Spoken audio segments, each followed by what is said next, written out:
Olá, seja bem-vindo ao Bistrô da Júlia. Hoje nós estamos com um expresso duplo com a Ana Paula Passos, psicanalista e especialista em neuropsicanálise. É isso? Falei certo? Tudo certinho. E a gente está hoje com o livro O Curador Ferido, que é um livro de Rejane Natel e que ela é um livro que faz uma referência entre Jung e os processos dos arquétipos, nesse caso com o arquétipo do curador ferido e uma relação com os xamãs. E agora eu passo a bola para nossa entrevistada, expresso duplo bate-papo com a Ana Paula. Então, vamos começar falando um pouquinho sobre o livro, né? O livro, ele fala do mito e formação junguiana, né?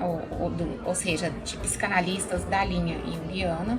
E é um livro bem técnico, no meu ponto de vista. Ele não é um livro para leigos, né? Me parece até que foi a defesa da tese dela, né? De formação e tudo. É um livro que traz um assunto extremamente interessante, que é a questão do curador ferido. E essa questão, esse vértice que ela tenta fazer entre a formação junguiana e a formação, né, do xamã dentro dessa vertente xamânica, né, é interessante a gente ver as similaridades e ao mesmo tempo as grandes diferenças que existem quando a gente fala do que é real e do que a gente fala de fato do que é mitológico, né, do que é mito, do que é aquilo que a ciência talvez não alcança. E essa também é muito a vertente do próprio Jung. Ele traz uma psicanálise que não é aquela psicanálise técnica. Ela é uma psicanálise do sentir até. Então, é interessante a gente ver dentro desse contexto que ela tenta trazer essas similaridades e o que também afasta uma questão da outra. Então, você estava falando do sentir, nessa questão do Jung, que ele vai para além da ciência. Na verdade, psicanálise não é ciência. Psicanálise como que eu posso dizer? São teorias, né, que quando colocadas em prática, trazem uma elaboração daquilo que se sente, ou daquilo que não se sabe que sente, que é o inconsciente. Não sabe que sente, mas sente. Fala assim, exatamente. O que tá rolando aqui, né? Exatamente. Então, quando a gente fala de curador, é interessante essa palavra, né? A psicanálise, por si só, ela não tem como objetivo uma cura. Ela tem como objetivo uma elaboração. Então, quando a gente fala o seguinte, que psicanálise não cura, psicanálise elabora. Então, ela traz um bem-estar consciente. Ela traz do inconsciente para o consciente uma elaboração de um fato traumático, digamos assim. Isso sendo muito rasa, né? Nesse sentido. Então, o curador, na verdade, ele não existe. Na verdade, o que existe são direcionamentos. São análises que podem fazer super sentido, que podem fazer sentido algum, ou que podem vir a fazer sentido depois de uma certa maturação. Isso é psicanálise, no meu ponto de vista, né? Naquilo que eu entendo como análise. E aí eu te faço uma pergunta, se o curador, no caso, não vou nem entrar no ferido, a gente tá na primeira etapa do composto aí. Se o curador, na verdade, não existe uma cura, ele seria uma troca, aquilo que te auxilia. Eu posso ir um pouco mais nessas... Um norteador, talvez. Só que... esclarecedor da situação. Isso, mas dentro de um papel, lembrando o seguinte, que todos nós somos norteadores de nós mesmos. A psicanálise trabalha com aquilo que o analisando traz, e não o psicanalista, né? Até nessa visão é interessante a gente pensar nessa questão de mito, né? Porque muitas vezes coloca-se o psicanalista como alguém de maior saber. E não, a ferramenta, o insumo do analista é aquilo que o analisando traz. Mas da mesma forma a psicologia, não? O psicólogo analisa o paciente. Eu tô fazendo uma analogia porque muitas vezes a gente sabe que o psicanalista não é psicólogo. E aí eu te pergunto, não faz esse mesmo traço? A questão da psicologia em si é que a psicologia ela trabalha com mais elementos, com mais insumos do que a psicanálise. A psicanálise ela trabalha com aquilo que é dito e o não dito, dentro daquilo que o analisando traz. A psicologia tem vertentes que trabalha com... Assim, nem posso dizer muito porque não sou psicóloga, né? Mas ela trabalha com comportamental, ela trabalha com opções... Ele faz uma visão diferente além da fala. Exatamente, ele traz outras coisas, né? Ele traz testes, né? Então, assim, a análise não trabalha com isso. A análise trabalha com aquilo que o analisando traz, que é dele, e com questionamentos e elaborações daquilo que é trazido. como Jung fala dos sonhos, vamos dizer. Exato. E aí tem os sonhos, tem as próprias questões da fala e da não fala, as pausas durante a fala, enfim. E aí também é o feeling, né, de cada analista. Teve até essa semana uma live muito interessante, uma das analistas não psicólogas que estava participando dessa live, ela trouxe isso, né? Uma pessoa questionava assim, mas aí, qual que é a garantia que eu tenho? Não tem. A sua garantia é a transferência.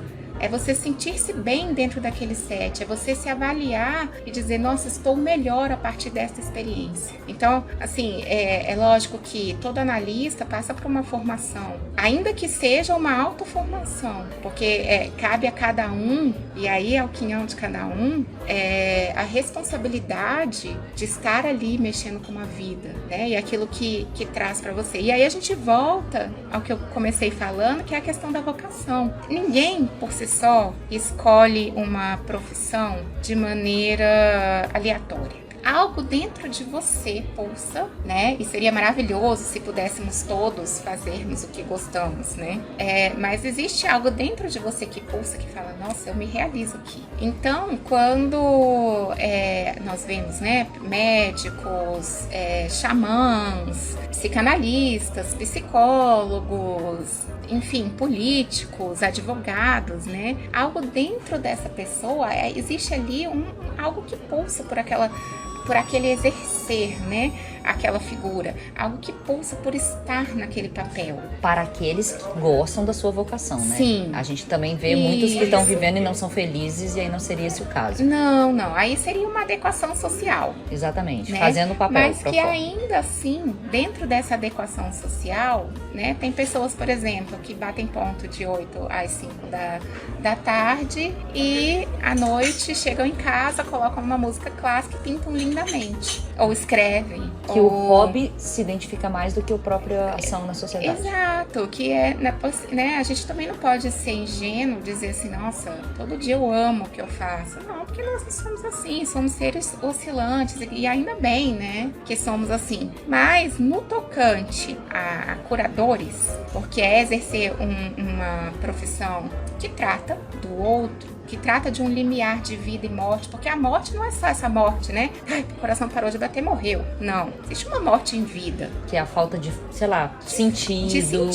De pulsar, depressão. E vale a gente citar aqui que a gente tá falando dessa questão da vocação, porque curador ferido é um arquétipo que Jung recomenda, porque é uma análise direta uma referência direta aos psicólogos, aos profissionais da área de saúde, aos psicanalistas e, no caso, os xamãs, que são as pessoas que curam ou que levam a uma cura, seja sentido de vida, seja uma análise, seja no caso da medicina, né, da ciência, a cura física para as pessoas. Então, o curador ferido, ele traz uma referência muito grande para o pessoal da área de saúde, só pra gente...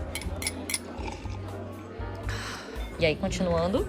E aí, nesse sentido, né, Jung até fala de Daimon, né, depois quem quiser dar uma pesquisada e tudo, que é como se fosse uma voz criativa, um pulsar de vida mesmo, que leva a pessoa a exercer uma profissão que é uma profissão de servir ao outro. Então, é muito interessante que, assim, não existiriam médicos se não tivesse o outro. Né? O psicanalista, ele não se autoanalisa, ele precisa do outro. A gente estava falando da relação com a saúde e a vocação. Isso. Então, essa escolha, ela vem a serviço de algo. Ela vem servir algo que pulsa, algo que pede, algo que transcende, né? E aí, o que é esse algo? Não sei, né? Por isso que a gente tem que fazer análise. Porque é algo inconsciente. Mas não seria também um ego a pessoa querer cuidar do outro? Mas também se não existissem eles, não existiria cura de ninguém. Sim, eu faço aí isso é como que tá. Até onde eu consigo curar o outro? O Por ego, que eu quero? O que é? Sim, lógico, pode estar a serviço do ego, sim. E pode estar a serviço até de uma autossatisfação. E isso é um pulsar de vida, né? Se eu tenho um trabalho que me preenche, né? Isso é uma vida, isso é algo que está dentro de mim, né? E está dentro de muita gente, às vezes se perde nessa questão opressiva social que a gente vive. mas que se você buscar ali dentro, é um gostar, né? Trazendo assim pra vidinha simples, né? Freud fala isso, que a psicanálise está na vidinha. Então, é um gostar, então é algo que me satisfaz de alguma maneira. Agora, esse satisfazer, ele satisfaz só o meu ego ou satisfaz algo maior? Não sei. E é importante você falar isso, porque no mundo de hoje, quando a gente olha esse mundo moderno, é tanto consumo que nunca a gente vai estar satisfeito, porque a gente precisa sempre ter mais. Ou consumir mais do que o que a gente tem. Não se gostar faz parte do mundo moderno para que você use todas as possibilidades estéticas ou de necessidade de consumo, ou de olhar do outro, para se gostar. Então, quando você fala que eu posso ter uma vocação, uma profissão do qual eu goste e me realize, e que pode ser simples como um terapeuta, porque os terapeutas não têm a formação de médico, ou pode ser do topo, que é a medicina, com vários estudos e em Harvard, interessa, ou o olhar só da ciência, tudo isso, no fundo, é um desejo interno de seja auxiliar o outro, seja fazer parte do meu ego. Mas isso me realiza. Exato. E a partir do momento que me realiza, eu posso fazer um bem para o outro. Um bom trabalho, né? Um trabalho efetivo. Até porque aí existe um limiar, e isso é muito sério na formação de qualquer trabalho, mas mais ainda, né, no sentido médico, no sentido mental, é que o limiar é um limiar de vida e morte. Nós temos médicos cirurgiões plásticos, por exemplo, né? Nós temos que não deixam de ser curadores de alma, né? Sim, sim. E, enfim, então eu acredito muito nessa questão, assim, da seriedade com que eu apresento o meu trabalho, seja ele qual for. Dentro dessa questão do outro, existem aí inúmeras pesquisas, né, que falam até dos trabalhos não remunerados, que é ir numa creche, de repente, cuidar de uma criança, participar de movimentos e campanhas em prol da arrecadação de comida, né? Assistência social também. Exato. Com um olhar de curador, né? Isso, e todas essas questões, quando a gente pratica esse bem, né? Se a gente for olhar, né? Às vezes pode ser extenuante, pode ser cansativo e tudo,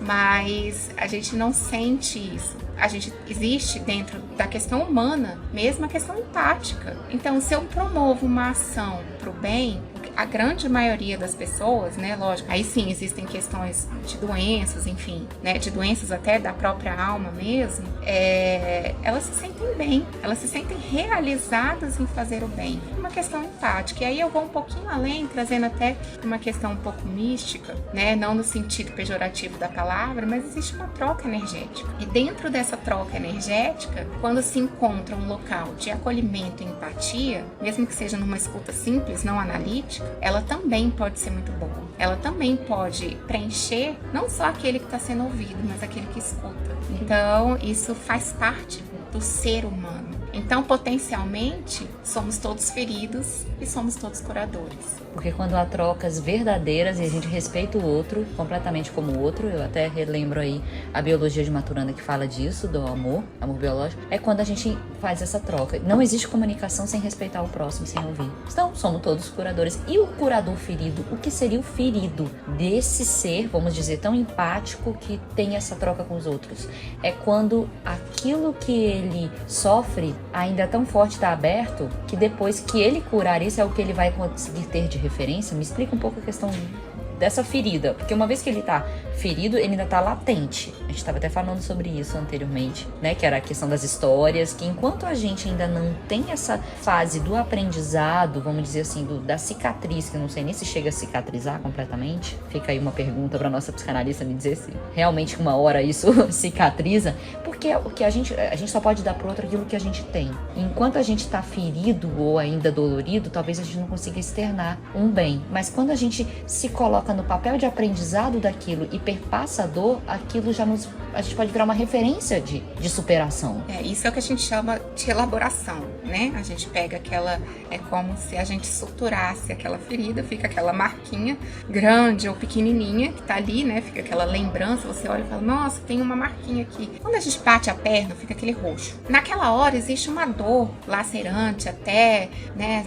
Um certo calor, né? As pessoas quando descrevem dor, até chega a ser engraçado, né? Determinadas pessoas falam, não, na hora eu senti que esquentou, depois esfriou, né? Então existe aquele momento, aquele impacto. E aí, daquele impacto nasce um roxo, né? A gente nasce um edema, né? Ou quebra o pé, ou uma palavra mais bonita, né? Não, fica aquele roxo ali. Aí, às vezes, você vai sentar, passa a mão ali, ai, dói ali aqui um pouquinho, né, ainda, aquele roxo. E com o tempo ele vai passando. Eu não sou favorável dessa frase, né, que o tempo cura tudo. Não, o tempo não cura tudo, a marca fica ali, né, a cicatriz, né, como você colocou, ela fica ali.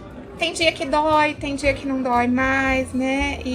Mas ela tá ali, aquela cicatrizinha te lembrando ali, olha, houve uma marca aqui, houve um trauma aqui. Aí chega um dia que eu falo assim, a gente conversa, que você fala assim, ai, naquele momento que eu bati lá a minha perna e tudo doeu, eu senti uma sensação de dor intensa, eu tava em tal lugar e tal. E aí a gente elabora aquela dor. A cicatriz pode ser que permaneça ou não, pode ser que ela fique fininha, pode ser que ela fique uma cicatriz bem grande, né? Que talvez a gente precise fazer uma outra cirurgia para substituí-la, né? Uhum. Mas aquela dor daquele momento, ela foi elaborada. Então o sentir passa a ser diferente. Ele passa a ser um sentir concreto, ele passa a ser um sentir não mais obscuro. Ele ganha nome, ele ganha significado. Então ele é um sentir hoje diferente, talvez menos dolorido. Essa é a proposta.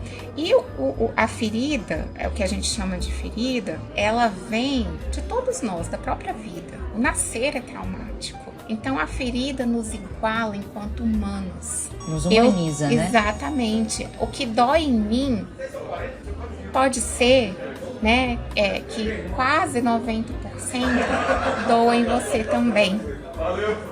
Então isso nos iguala, né? Todos nós sentimos dor ao cortar uma mão. Todos nós, em maior ou menor escala, e aí a gente, né, teria que ter uma caixinha de nivelamento, e aí somos sujeitos únicos, sofremos de alguma maneira. Não é à toa, quando a gente traz para a questão, né, da música, que está muito dentro do meu estudo agora, que muita gente goste da mesma música. Por quê? Porque se você olhar as letras, elas vão relatar uma dor que é de muitos. Exatamente. Né? Então a dor, a ferida, ela nos humaniza. Ela nos traz um olhar empático. Então, o que acontece fora da psicanálise, né? Fora da análise? Se eu chego aqui, eu não te conheço. Aí eu falo assim, nossa, Júlia, muito comum aqui em Brasília acontecer isso, né? Nossa, sabia que eu estudei lá no Sigma? Aí você vai dizer pra mim assim, nossa, eu também estudei no Sigma. É algo que nós temos em comum. Agora, se eu te digo assim, a minha mãe morreu quando eu tinha 23 anos, e você fala assim, nossa, a minha mãe morreu tem 1 ano na pandemia. Você concorda que é diferente? Que essa dor que é similar, eu olho pra você e eu meio que, aí, até sendo um pouco prepotente, né, nessa questão, mas eu meio que entendo da onde vem a origem da sua dor. Mas é preciso isso para ser psicanalista? Não, não é preciso. Existem ferramentas, né, existem estudos, enfim, técnicas que não necessariamente eu preciso sentir a mesma dor que você para entender a sua dor, porque a sua dor é única. Você é um sujeito único com uma dor única, mas a dor nos aproxima e nos humaniza. Então, nesse sentido, né, quando eu tenho uma pessoa em depressão que se encontra dentro de um grupo com outra pessoa em depressão, eles de alguma forma dialogam inconscientemente dentro daquela dor. Então é por isso que existem grupos, né? Existe análise em grupo, porque a experiência de cada pessoa ali, enriquece, tem uma similaridade com o todo, entende? Então, nesse sentido, a minha ferida, ela me humaniza, né? Mas para curar o outro, como eu faço para lidar com essa ferida? Eu estaria sempre com grupos similares para que isso aconteça? Não necessariamente.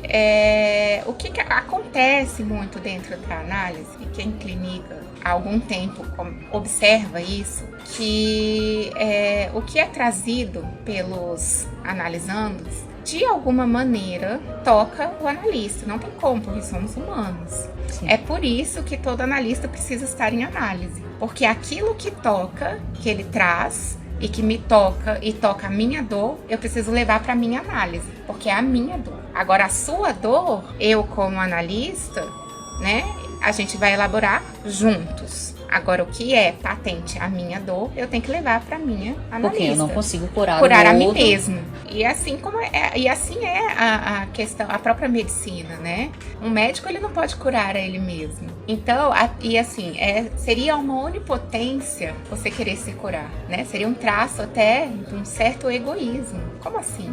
Mas o médico se automedica. Porque ele sabe, né? Ele estuda erroneamente, né? Erroneamente. Tá.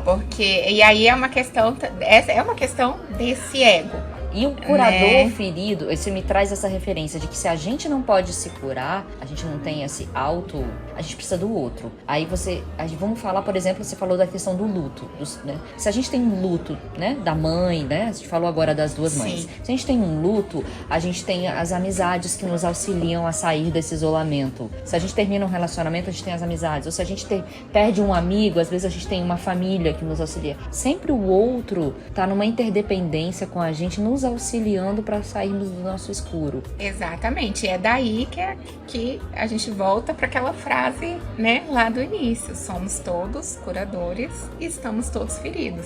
Mas enquanto estamos feridos, conseguimos auxiliar o outro quando a nossa ferida está latente ainda? Pergunta. Não. Uma ferida latente é uma pessoa doente. Então, se eu tenho uma ferida, ela está muito latente ao ponto de eu estar fora do meu centro, né? De eu estar fora do meu eixo, eu preciso ser curada, né? Exatamente, porque eu não estou pronta ainda para poder levar a luz. Eu não consigo, eu não consigo auxiliar, eu não consigo auxiliar ninguém, porque eu preciso ser auxiliada, né? Então, se eu estou com febre, por exemplo, né? E é uma febre que consome toda a minha energia e me consome o meu pensamento, porque existe a questão, né, falando de análise, que você precisa estar atento o suficiente para aquele dizer e para aquele não dizer. Então você precisa necessariamente estar presente naquele momento, para que exista essa transferência mútua, né, para que possa se construir algo. Agora, se eu não consigo energeticamente, eu não consigo, né, fisicamente estar ali, eu posso estar ali. E isso é uma análise, quando a gente fala de ego, que é interessante a gente se fazer todos os dias. Eu consigo estar ali, eu consigo de fato, eu estou ali presente, né? É o que traz você, até Gore que fala isso, né? Uma relação terra-terra. Precisamos ambos estarmos ali. Porque tem gente também que vai pra análise, que vai pra sessão e que tá ali, tipo assim, passando tempo, falando que como o dia está ensolarado e tudo. É lógico que há algo por trás disso, mas é um exercício também da pessoa estar querendo buscar de fato uma melhoria, né? Uma suposta cura. E não só estar ali passando tempo, às vezes os adolescentes e tudo. É lógico que depende muito da habilidade, né? Do analista que lida com jovens, né? Nessas idades mais tenras, mas que o que você tá aqui? Eu vim aqui porque minha mãe me obrigou. Então é uma fala que, lógico, ao longo do trabalho a gente vai conseguir puxar isso ou não, porque também ele é um sujeito único e ele merece ser respeitado enquanto sujeito, mas que é comum acontecer, né? Então eu não estou presente, eu estou ali, mas a minha mente está em outro lugar, né? Você me fez uma referência da vocação, voltando ao que a gente falou da vocação. Às vezes eu tô ali pro forma, da mesma forma eu posso estar na psicanálise, na própria vida, se eu tô no automático. Exatamente. Então, a busca pela cura, né, ela também é do sujeito. O interesse é totalmente dele. Todo. Assim, eu faço check-up. Eu decidi que a partir de hoje eu vou me tratar só com, não sei, um chá milagroso que eu vi na televisão. É uma escolha onipotente. E aí o que você está falando é uma referência. Por exemplo, se check-up é só o corpo físico, se chá, só o corpo físico também. Quando a gente traz essa referência do xamã, o xamã ele fala muito dessa coisa do bem-estar geral. Ele faz um tratamento completo. Ele fala do senciente, ele fala do bem-estar e ele fala do sentido da vida, que é muito o que falta, eu acredito, para essas pessoas que estão no automático, né? Qual é o sentido do porquê eu tô aqui? Não necessariamente eu preciso olhar com um olhar de tem uma próxima vida, tem reencarnação, não tô olhando para esse olhar religioso, mas que tudo que eu faça tem um grande sentido, eu goste ou eu tenha objetivos na minha vida. Isso, até eu vi em algum lugar, né, depois eu posso trazer a referência, que antigamente os xamãs, eles eram uma questão hierárquica, né, que passaria de pai para filho, o pai era xamã, depois o filho seria xamã, mas que isso foi mudando ao longo do tempo por uma questão de que se aflorava dentro de determinadas tribos tribos e comunidades xamânicas uma questão de uma certa liderança. Então eles passaram a ser escolhidos, né? E aí a gente volta para a questão da vocação. Algo pulsava, mesmo dentro daquela comunidade, dessa questão mística que eles trazem, mas que a pessoa fazia esse servir, ou tinha dentro dela essa questão da escuta, do aconselhamento, né? E aí, dom empático sobre o outro, né? Observar que até essa questão, quando a gente fala de dom, ela traz um pouco para essa questão mística, né? Mas que dom é esse? Porque parece que é um presente. Na verdade, é uma inteligência. Quando a gente uma traz habilidade, aqui, né? Exatamente, é uma habilidade. Que precisa ser sempre trabalhada, ou que precisa ser estudada. Que precisa ser estudada e que precisa ser trabalhada, mas você concorda que nem todos a têm. Então são os diferenciais de cada um. E seria um mundo muito horrível se todo mundo tivesse, né, habilidade só para falar ou habilidade só para... Imagina, se todo mundo tivesse habilidade só para ouvir, nós teríamos um mundo silencioso. Verdade. Né? Uhum. E aí, trazendo um pouco dessa relação do xamã, ele fala que tem 3 etapas. O chamado, que é quando ele se observa, vamos dizer que seria essa habilidade, ou o que eu gosto de falar, eu gosto de ouvir, vamos considerar assim, fazendo essa referência para uma vida de e pessoal. Até essa pulsão de vida, pulsão. Né? O que é esse chamado, né? O que me leva a querer escutar o outro? O que me leva, o que tem dentro de mim? Qual ferida é essa que eu tenho aberta, que eu preciso preenchê-la com a voz do outro? Qual insuficiência é essa minha? Ou que grita dentro de mim que eu não consigo escutar, mas que o outro traz? Com a minha ferida de não ser ouvida ou falar, e aí você traz essa referência pela análise de que o que a gente teria de habilidade, ou de dom, ou de interesse. Ou de ferida. Então, naturalmente seria isso. Eu ia trazer essa relação da ferida ou de algo que você precisa vivenciar, ou não vivenciou. Porque, como você falou, aquilo que não é dito, né? Exato. E aí depois ele passa pela segunda etapa, que é a iniciação. Eu vou considerar a iniciação é quando bate, quando dói, quando passa remédio, nessa ferida que você falou que bateu aí na parede, na quina. O que acontece da iniciação é todo o processo do xamã, por exemplo, que é se tornar a terceira etapa, que é o aprendizado. Então, a iniciação é a ferida aberta, a iniciação são os rituais, a iniciação envolve batuque, a iniciação envolve o entrar, sei lá, para alguns pelo autoconhecimento, outros pela religião, outros pelos estudos, enfim. Eu chamaria até dessa iniciação o início da sua própria análise. Porque se eu tenho um chamado de algo que me incomoda e eu não consigo nominar, porque não é de imediato, você concorda? A gente, coitado, né? A gente pega os adolescentes hoje, de 17, 18 anos, e fala assim, escolha uma profissão. E eles não têm contato com nada, né? Mal sabem eles deles mesmos. Então eu falo assim, o que você gosta? O que te faz sentir bem? Não sei. Não sei porque talvez nem fiz muita coisa. Exato, eu preciso experimentar. Por isso que eu falo que eu tenho que experimentar a vida, né? Conhecer coisas, sentir, pra ver o que experimentar. Exato. Então essa iniciação é o experimentar. Será que é isso mesmo? Eu preciso me conhecer, eu preciso entender o que eu gosto. Então quando a gente vai para análise a primeira vez, eu tô rindo porque é engraçado até, né? Quando a gente chega na análise que começa a acontecer aquela transferência, você começa a sentir e você começa a elaborar e tudo. Parece, né? Eu vou fazer aqui uma autorreferência, né? Quando você chega lá, você fala, nossa, parece que eu quero ser isso. Algo me toca ali, né?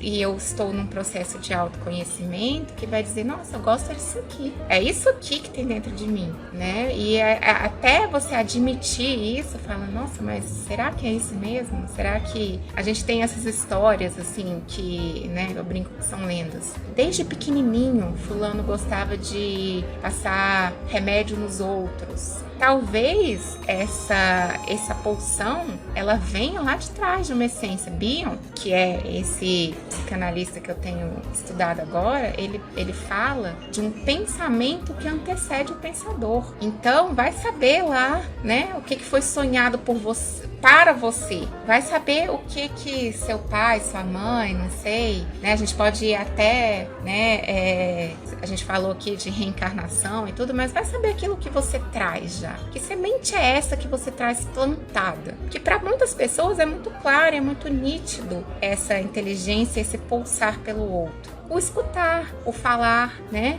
A pessoa é mais desinibida, são características. E aí existe essa vivência. Então eu só consigo também, né, ter essas pulsões e esse desejo de ser algo se eu viver, se eu vivenciar aquilo, se for permitido viver aquilo. Aí o que a gente encontra hoje? Muita gente doente e com essas questões que você colocou, né? Eu não gosto muito de falar, de colocar nas caixinhas, mas enfim, é o que a gente tem, né? Com depressão, com insatisfeitos ou impulsos suicidas e tudo, porque não conseguem encontrar isso dentro dessa opressão social do dinheiro. Eu preciso fazer isso para ter dinheiro, do consumismo, né? Então, assim, ou dos padrões mesmo. Exato. Aí, por exemplo, para além do dinheiro, você pode ter padrões sociais, padrão estético, padrão de formação de família, aquele formatinho idêntico, aquilo gostar daquilo que se espera, que se goste, enfim. Existem vários outros padrões para além do dinheiro, né?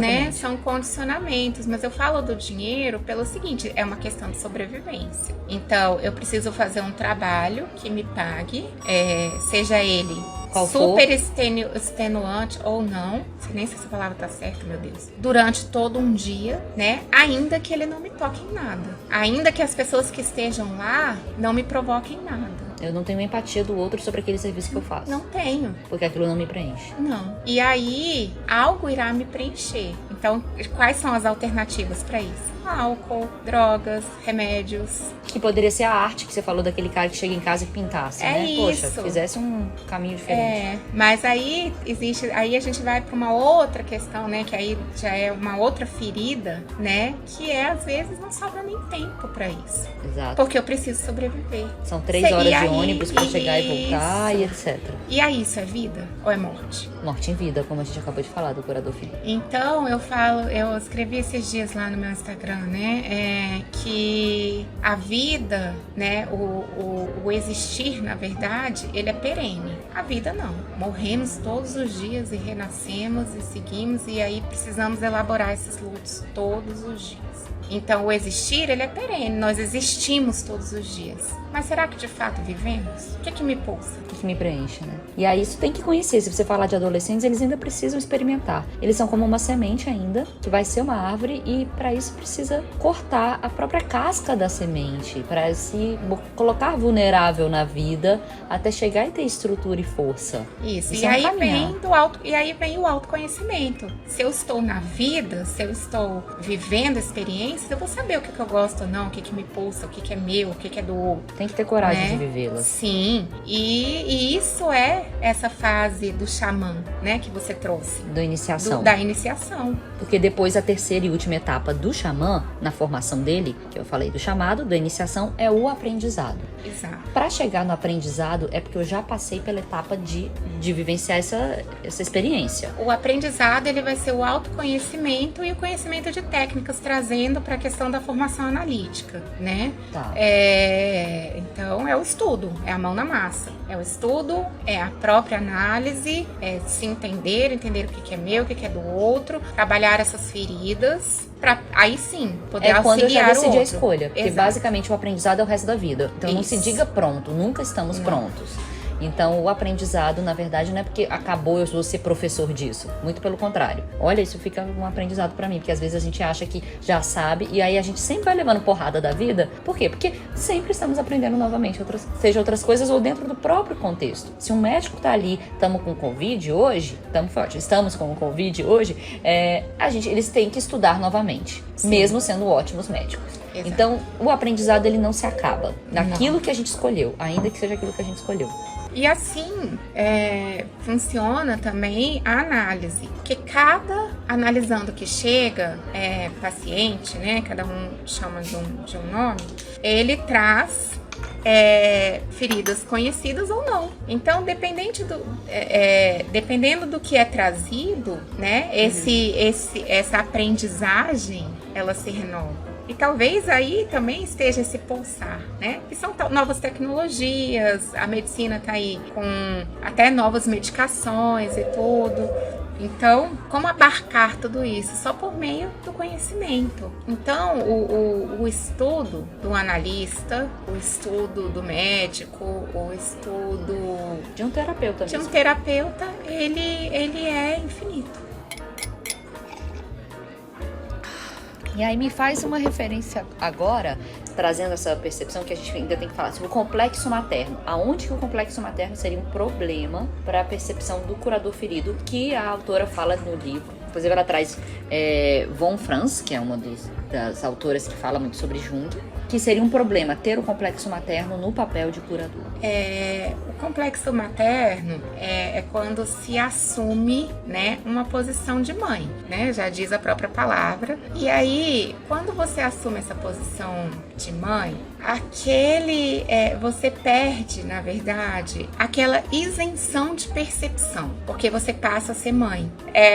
Quando a gente fala assim, é um ponto cego. Na verdade, tudo fica cego, porque você deixa de exercer o seu papel de analista e passa a exercer um papel diferente, que é o papel materno. E qual a diferença do papel materno e do O papel do analista é analisar aquela questão trazida pelo analisando. Quando eu me coloco no papel de mãe, você entende que se torna uma coisa familiar? É a afetividade ou ainda se coloca num papel superior ao outro? Porque eu acho que tem um papel desse materno, além da afetividade. Por isso que eu queria entender qual o complexo materno dentro de um curador ou de um psicanalista. O que o materno traz? É uma afetividade muito próxima? É um papel superior ao filho? O que o complexo materno quer dizer? Então, na verdade, existe uma confusão de papéis. O papel do analista é analisar aquilo que é trazido, né, pelo analisando e elaborarem juntos possíveis saídas, possíveis insights, né? O papel de mãe é um papel fraterno,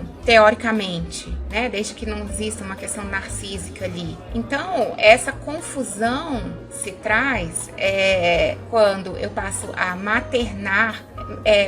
Lógico, existe a questão da afetividade, dar carinho e tudo, mas não é um papel que te cabe enquanto analista, porque aí você fica cego às questões que estão sendo trazidas pelo analisando.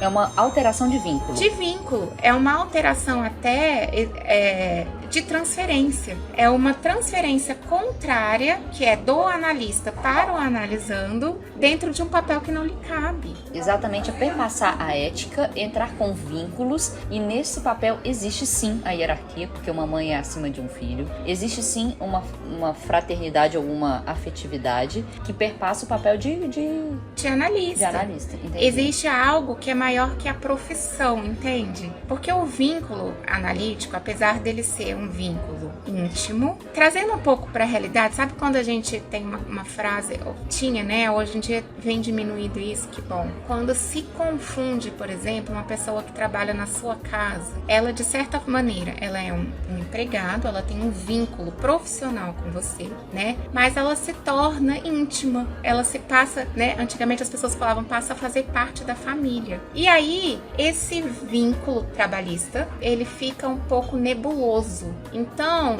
algumas pessoas até se aproveitavam disso para pagar menos. Ah, mas ela mora aqui, entende? É a mesma coisa, existe uma confusão de vínculo. E aí as trocas nem sempre são aquilo que um ou outro espera.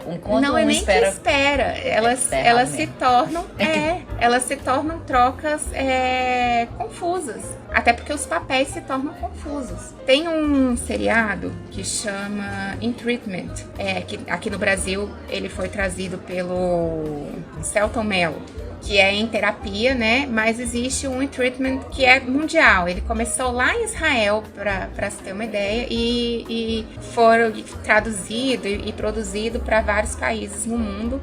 E o último, americano, ele traz exatamente essa questão. Ele traz, não da analista, mas do analisando. Quando ele fala para analista assim, ele não teve mãe, ou ele tem sérios conflitos com a mãe, não vou me recordar agora exatamente o que acontece, e ele vira para analista e fala assim, eu gostaria que você me adotasse. Ele deixa clara a necessidade do complexo materno, mas pelo erro dele. Pela questão, na verdade, dele, né? Que não é um erro, é uma questão dele. Então, ele faz essa transferência e é muito bem trabalhada pelo analista, que não se deixa, porque é muito fácil se deixar levar Pela pelo afetividade. analisante, pela afetividade, por essa busca de fazê-lo melhor, né? E é aí que muitos analistas que precisam de análise, não é que eles caem, mas eles se deixam levar naquela situação. O vazio do outro podendo ser preenchido por si. Exato, e é uma Imagina. questão do ego, né? Uhum. Nossa, ele me vê assim, como diz a Monja Coen, né? Que gostosinho, né? Então eu vou lá naquele gostosinho e tudo. Opa, peraí,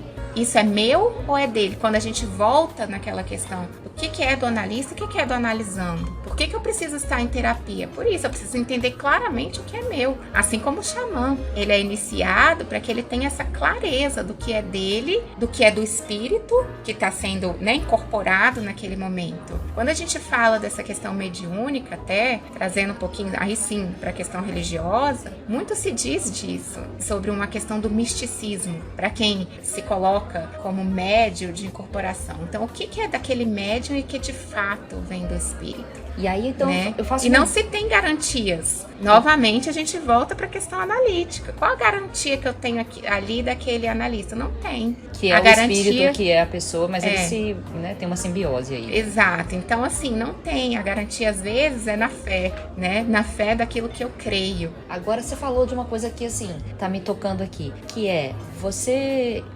olhar o outro, o vazio seu, você tem que se analisar o que é do outro, o que é seu. Deixa muito claro esses limites na vocação. E aí a gente tem esses limites na vocação em relação a relacionamentos ou família. Quando você tá dentro de relações que são para além de psicanalista, terapeuta ou até religioso, tudo isso se mistura, né? Você não tem esses cortes. Porque a gente pode ser curador dentro de casa. A gente pode ser Isso. curador Aí são dentro das papéis. relações, das Isso. famílias, nas amizades. Me explica, porque uma coisa é você é um terapeuta, ok, não vou pegar aquilo do outro e eu tenho a minha terapia aqui pra me cuidar. E aquilo ali é uma relação extremamente profissional. Mas quando você se torna empático ou você auxilia no dia a dia, em casa, nas relações, como você se coloca nesses limites? Aí são divisões de papéis. Na minha casa, eu sou a Ana, que sou a mãe da Thaís, da Isabela e do Arthur. E o meu papel é maternar. O meu papel não é analisar. É lógico que nós não somos robozinhos e não temos caixinhas. Uma hora ou outra, né, algo que me toca e que é trazido pelos meus filhos, ou pelo meu companheiro, ou pelas minhas amigas, ou uma pessoa que me conta uma história na rua, eu não tenho como separar em porções, né? Eu não consigo, porque eu sou humana. Assim como um médico, né? Você encontra uma pessoa, você é um médico dermatologista, você encontra uma pessoa na rua, né? Tem uma história muito engraçada. Doutora Sandra Lee, a médica que aparece lá espremendo os cravos lá, né, e tal. Ela uma vez pegou um Uber e ela olhou pro motorista do Uber, ela vindo de viagem, e ele tinha uma deformidade muito grande no nariz. E ela o convidou gratuitamente para fazer um tratamento com ele no consultório dela. Porque ela se preocupou que fosse um câncer, aquilo que ele vinha trazendo, e que ele relatou para ela que ele nunca havia tratado e tudo. Era o papel dela naquele momento? Não. Mas empaticamente, ela fez um convite. Aí sim, ela o levou para um local profissional, onde ela teve uma atuação profissional diante de uma questão empática, né?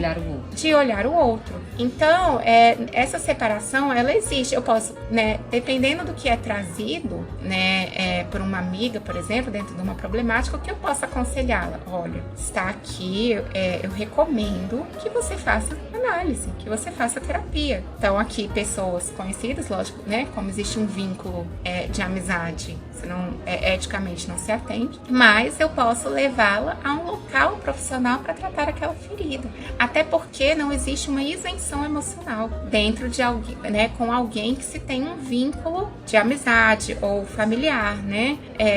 Ali você não consegue ter uma isenção nem para escutar aquela história. Por quê? Porque você é personagem dela. Entendo.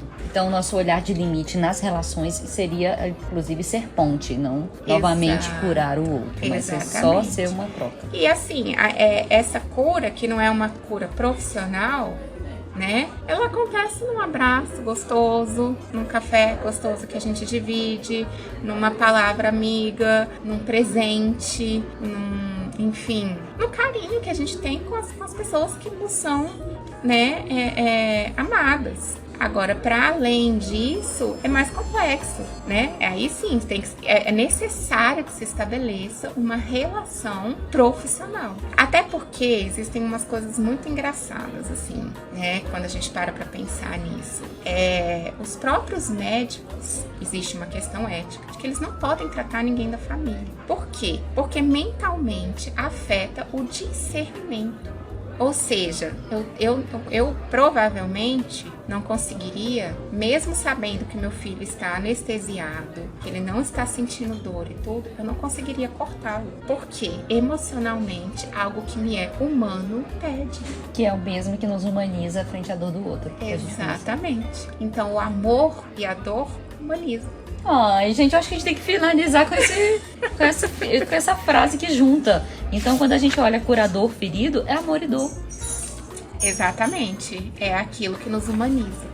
E a gente busca a nossa vocação quando a gente encontra esse vínculo entre amor e dor. A vocação, na verdade, a gente repele aquilo que nos causa dor, né? Mas a gente vai em busca daquilo que nos causa amor, né? E nesse sentido, eu acho que a análise é o amor. Freud falava isso, né? É a cura pelo amor. Que eu lembro do nosso primeiro episódio, que era o sentimento de culpa. E a gente falou sobre isso. Exatamente. A gente volta nela, né? A gente volta no amor, né? A grande cura, eu acredito de todo coração, ela vai ser sempre pelo amor. Então, a gente pode nomear o amor, né, de várias formas, né? A audição empática, ela é amorosa, né? O ser bem recebido dentro do momento de dor, ele também perpassa por essa visão amorosa, né? Então, assim, o amor, ele ganha várias vertentes. Mas no fundinho lá, né, se a gente for cavar ali um pouquinho, ele tá sempre ali, né? E no momento de dor, que é quando estamos mais vulneráveis, e aí sim, tendo que contar com o outro, exatamente, né? Se não houver amor, você termina de matar aquela pessoa. Você termina de matar aquela pessoa. Você tem toda a razão. Que a pessoa já tá ferida, já tá dolorida, se não tiver alguma empatia. E é o que falta no mundo hoje. Eu não consigo entender como as pessoas conseguem chegar ao ponto de não serem empáticas. Que é enganar, que é mentir, que é... Assim, todo mundo tem dentro de si lá o seu lobo e vai fazer isso em alguns momentos em prol de si mesmo. Mas daí a terminar de matar, você sentindo o outro, que aquilo vai fazer mal e continuar, é de uma falta de humanidade tão grande.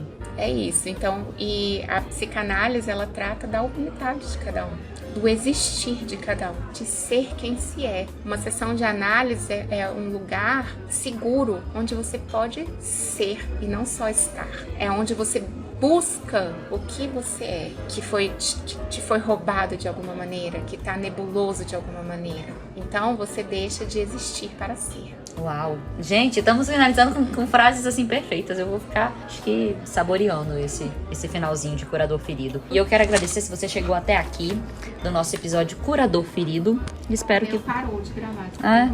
Tá ótimo. Ok, ele mandou a gente parar. Tchau, tchau.